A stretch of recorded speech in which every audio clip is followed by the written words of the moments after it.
because polls came out that I was going to win Colorado and doing really well in Colorado and look good, and I was looking forward to it. And then all of a sudden I didn't get the delegates. I said, but what happened to the vote? Do you remember? And I started to learn, quick learner. I'm a quick learner, but that was an amazing week. Do you remember that? And we had some of you folks probably were out there with a little picketing, a little craziness. And I think they'll probably end up changing. I think they're going to change it next year. And I think you're going to go out and actually vote. And that's a good thing. The NRA endorsed me. We're going to save your Second Amendment, 100%. We're saving your Second Amendment. And I have to tell you, the NRA, these are terrific people. They're terrific people. They love the country.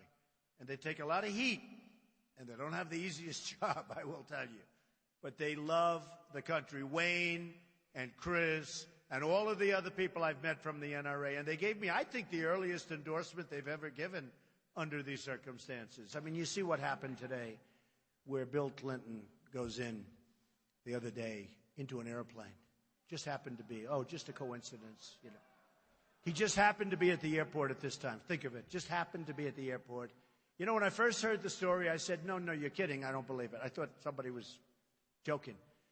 But it's not a joke. It's not a joke. It's a very serious thing. And to have a thing like that happen is so sad. And as you know, Hillary is so guilty. She's so guilty. I mean, you can read them right off here. And how that's not being pursued properly. And I think that he really opened it up. He opened up a Pandora's box, and it shows what's going on, and it shows what's happening with our laws and with our government. But if you think that he just happened to be at the airport, because nobody really, and he may have, and honestly, he may have left and gone someplace, but it seems like, he was talking about golf and grandchildren. I love my grandchildren so much. But if I talk about them for more than about 9 or 10 seconds, I love my grandchildren. I love that one. I love that one. I love that one. And look at the beautiful, I love these kids. After that, what are you going to say, right? What happened in Orlando is disgraceful.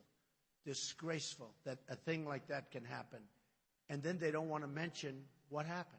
We have a president that doesn't want to mention what really happened. It's called radical Islamic terrorism, right? That's what happened.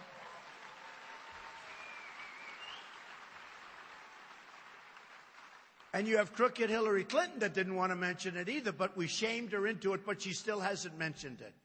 She said, I will say, and then she didn't quite use the expression the way it should be. But I will say radical Islam. I will say it. Okay. But she's never said it yet. She said she will say it because we shamed her into it. Just like we shamed her into going against TPP. Was that the only reason she didn't do it? She'll do it, but not for the election. And I always say the system's rigged. It's rigged. And it's rigged against the people. It's not rigged for the special interests and the lobbyists and people that want certain things. I used to be one of them. Once I said I'm running, all of a sudden I was like an outsider, a big outsider. But I'm glad I did it. Because you know what we have? We have a movement going on like they haven't seen maybe ever in this country, according to what the pundits are saying. We're allowing people to come into our country from Syria and other places that shouldn't be allowed to come into our country. We have no idea who they are, where they're from. We have no idea what's going on. They have no paperwork. They have no documentation. They could be ISIS. I used to say they're probably not, but now I say many of them probably are. You see what's happening in Germany. You see what's happening in Sweden. You see what's happening in some of these countries where they're taking them in. It's a nightmare. In the primaries, one after one, bing, bing, bong, bing. And people said, what happened? Just one after another. And, we have the right message. And I'm just the messenger. I'm doing a good job as a messenger, I will say. And unless you die a really, really severe long-term death, you're not going to use it because your deductibles are so high. Your deductibles are through the roof. and people don't even get to use it. So they're paying more than ever, and they don't get to use it. And we're going to change that. We're going to repeal and replace Obamacare, and we're going to get something so much better and so much less expensive. What's going on now is unbelievable.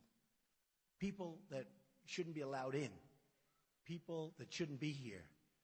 And we're going to have strong borders, folks. We're going to have strong borders. We're going to have the wall. And we're going to let people come into our country that should come into our country, and they're going to come into our country legally. They're going to come in legally. And we want them to come in, but they're going to come into our country legally.